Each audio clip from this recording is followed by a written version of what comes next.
After all, we have to prepare Dottie for the procedure and make sure everything is in order. If you prefer to schedule it sooner, we can do our best to see that happen. No need, Chase said. He just wanted the job done well. We'll schedule surgery for next week.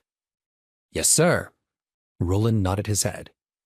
After the matter was settled, they shook hands and the two prepared to go their separate ways. But before they could do so, Chad rushed up to both of them, bumping Chase to the side as he greeted Roland. Dr. Zimmerman. He reached out and assertively grabbed Roland's hand. It's good to see you. I thought my father said you'd be coming for a consultation in 2 days. I'm surprised to see you. But look, since you're here, I'd really like to speak with you. Roland was confused by Chad's sudden appearance. He looked at him and asked curiously, I'm sorry, who are you? Chad looked around to see if Chase had heard the doctor's confusion. I'm Chad, Edward Manson's son. He paused before continuing. You do know my father, right? Oh. Roland replied mildly. Chase even thought he could see a trace of disgust in Roland's eyes. Roland and Edward didn't have a close relationship. He'd also come to beg him to see the daughter of a friend of his son's, who was said to have congenital heart disease.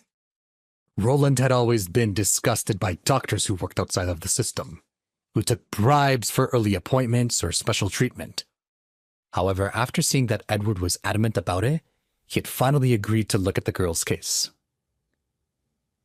I have something else to do today, he said to Chad curtly. As for your friend's daughter, we'll discuss the case in 2 days as planned. Yes, sir, Chad replied eagerly. He didn't want to irritate Roland and cause him to drop the case altogether. He hurriedly said, Dr. Zimmerman, please, feel free to stop by anytime you'd like. We'll be here. He waited for Roland to reply, but there was only silence. Chad tried another approach. How about this? Why don't we have lunch today here at the hospital? My treat. Bring your interns as well.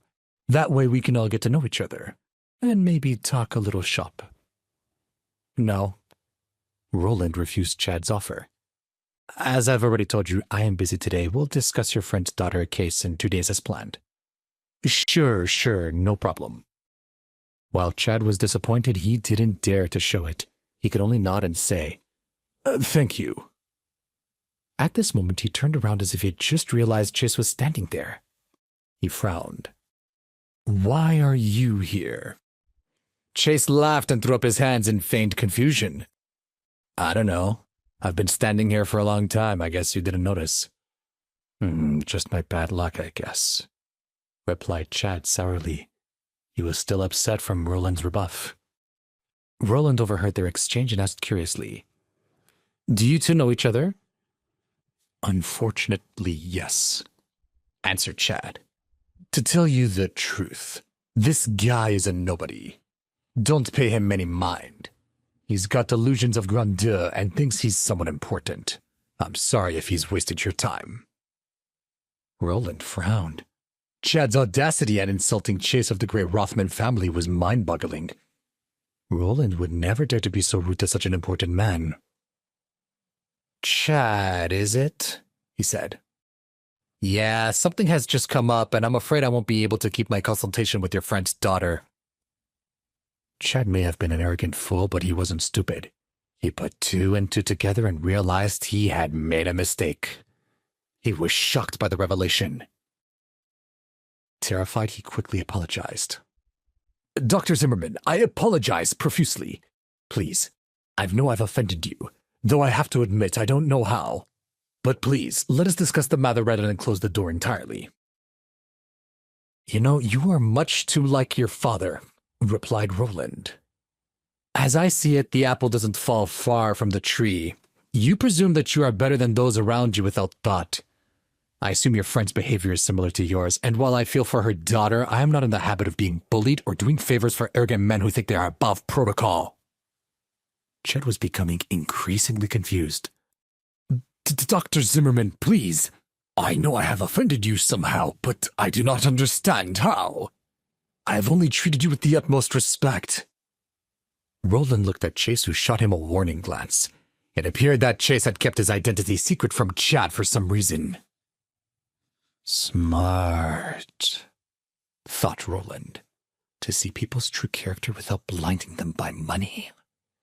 He turned back to Chad. Since this man here is your old friend, I would expect you to treat him with some respect. To publicly humiliate him like you did shows poor morale character. Chad finally realized that Roland was angry on Chase's behalf, but this new knowledge brought him no closer to any clarity. He pointed at Chase and said, Dr. Zimmerman, you may not know this, but everyone already knows Chase is... I haven't said something shocking or anything that would ruin his character more than he's already ruined it himself. He's infamous in Lauderville for... Before Chad could finish his words, Roland interrupted. Then it looks like there's nothing more to say between the two of us. With that, Roland turned around and began to walk away. Chad quickly glowered at Chase. He hated him for ruining this, and then he reached out and grabbed Roland's arm, preventing him from leaving. He begged, I was wrong, please. I was wrong. I shouldn't have been so disrespectful. Roland considered the matter and then said, I'll keep your consultation if you apologize to your friend here. Hearing this, Chad paused, then pointed at Chase. You want me to apologize to him? Yes, replied Roland. Chad gritted his teeth. He had wanted to say no, but when he saw Roland's furious face, he knew that this was his only option. He narrowed his eyes, then turned to Chase and said in a monotonous and unfeeling way, Sorry, Chase. I didn't mean what I said. Please forgive me. Chase laughed. He hadn't taken the matter to heart. He waved his hand and said, It's fine, before turning around to leave the lounge. He hadn't expected such a lively visit with the doctor. At least that was over and done with. The day was looking up. Then as he made his way to the exit, he bumped into Patricia. Patricia whelped as she and Chase ran into each other in the entryway to the hospital's lounge. What kind of doesn't watch where he's going, she thought to herself. Upon seeing it was Chase, she became even angrier. What are you doing here? I thought I told you not to come back to the hospital. Are you deaf? Her mood softened, however, when she saw Chad standing in the middle of the room. She waved at him enthusiastically.